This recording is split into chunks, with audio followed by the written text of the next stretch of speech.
Okay, so get this. We're basically eavesdropping on this super interesting conversation between these two guys, Carlos and Casey. Mm-hmm. And they go deep, like really deep, into how people think in totally different ways. It's fascinating stuff. Yeah, and it's not just like some boring lecture, you know? No, no. They're like going back and forth, riffing on each other's ideas. Yeah, it's really engaging. At one point, Carlos, he's like using this analogy about trying to figure out like what an object is when it's floating in water Oh. and how, like, depending on your angle Okay. or if the light changes, Right, you right. might think you know exactly what it is, but then suddenly It really changes. it looks totally different. Yeah. Yeah, and what's so cool about that is it's like a perfect metaphor for how we try to understand like why people act the way they do, you Yeah. know? Totally. We use these models like MBTI to kind of make sense of it all. Like it's this compass, you know? I like that. A compass. Yeah, with like four main directions, sensing versus intuition and thinking versus feeling it, helps us get a handle on how people process info and make decisions.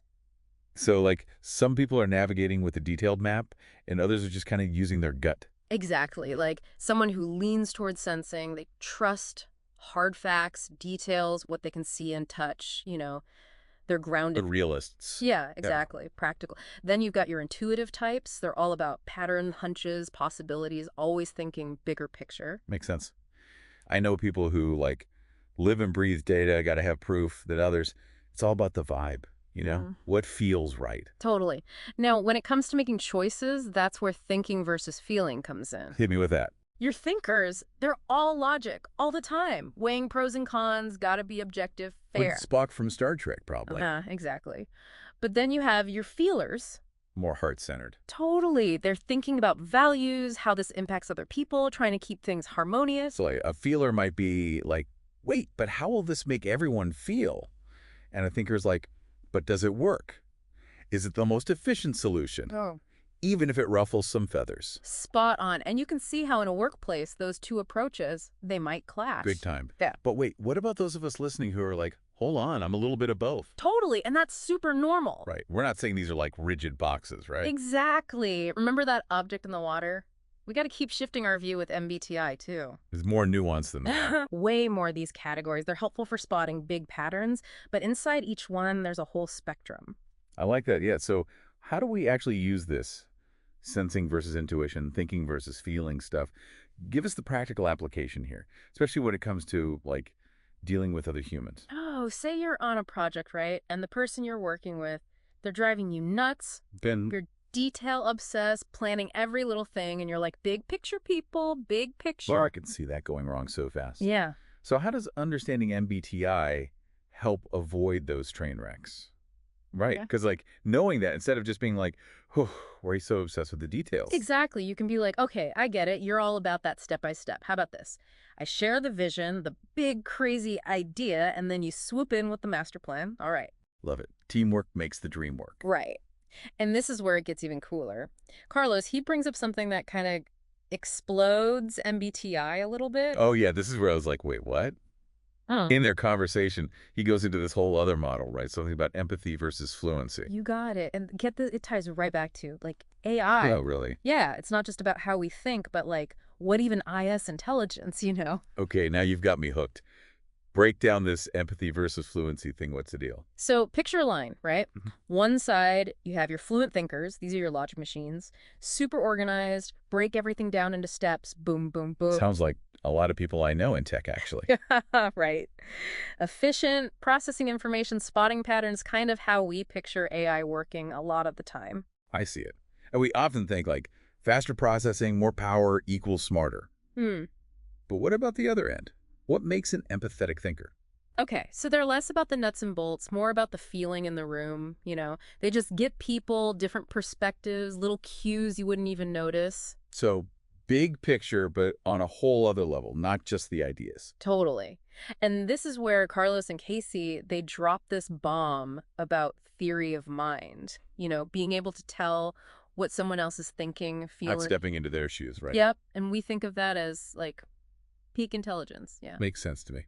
But what if, and this is Carlos's point, what if it's actually a blind spot for fluent thinkers? Hold up, really? How so? Think about it. You're always analyzing, predicting, based on logic, right? You might miss those subtle emotional things that don't fit your mental spreadsheet. Oh, like trying to make a recipe with no intuition, only the exact measurements, and it's just blah, blah. And this is where it gets huge EE for AI. If we're building AI to be these fluent thinkers, are we like clipping its wings? Could there be other ways of being intelligent we haven't even tapped into yet? So we're like limiting AI by making it too much like, well, US. We're the blueprint, but maybe not the best one. That's a pretty mind-blowing thought that the way we're currently approaching AI might be unintentionally limiting its potential. It's like we're so focused on teaching it to think like us, we haven't stopped to consider there might be other, maybe even more effective ways of thinking. It's a question worth pondering, isn't it? We're in this exciting new era where AI is becoming increasingly sophisticated, but are we holding it back by using a narrow definition of intelligence? If we can broaden our perspective on what AI could be, who knows what we might discover? It's like we've been so focused on recreating our own reflection in AI, we haven't thought to look beyond the mirror. So if we bring this all back to you listening, what can we actually do with this information about thinking styles? It's not like we can just hand someone an MBTI test and suddenly have perfect communication, right? You're absolutely right. It's not about putting people in boxes. The real magic happens when you start to recognize these patterns in yourself and others. Think about the people you connect with easily. Chances are you share similar thinking styles. And then there are those relationships where you constantly feel like you're talking past each other, like you're speaking different languages. Oh, I know exactly the kind of relationship you're talking about. It can feel like you're trying to solve a complex puzzle, but using completely different sets of instructions. Exactly. But imagine if, instead of getting frustrated, you could recognize those moments as opportunities to bridge the gap between your thinking styles. You can start by simply acknowledging the differences. Hey, it seems like we're approaching this from different angles, which is actually really valuable. Let's see if we can find a way to combine our perspectives. I love that approach. It's not about trying to change anyone's thinking style, but rather appreciating the unique strengths that each style brings to the table. Precisely. And that's what Carlos and Casey's conversation really highlighted for me, the importance of embracing diverse thinking styles, both in our personal lives and as we navigate this rapidly evolving world of AI. This deep dive has definitely given me a lot to think about. It's a good reminder that understanding different thinking styles isn't just about improving communication or acing your next personality test. It's about recognizing the incredible diversity of human thought and using that awareness to unlock new possibilities. And perhaps, just perhaps, it's also about approaching the development of AI with a more open mind, exploring different forms of intelligence, and seeing where that journey takes us. Now, that is a thought-provoking note to end on. Big thanks to Carlos and Casey for their always insightful conversation, and to you for joining us on this deep dive into the fascinating world of thinking styles. Until next time, happy exploring.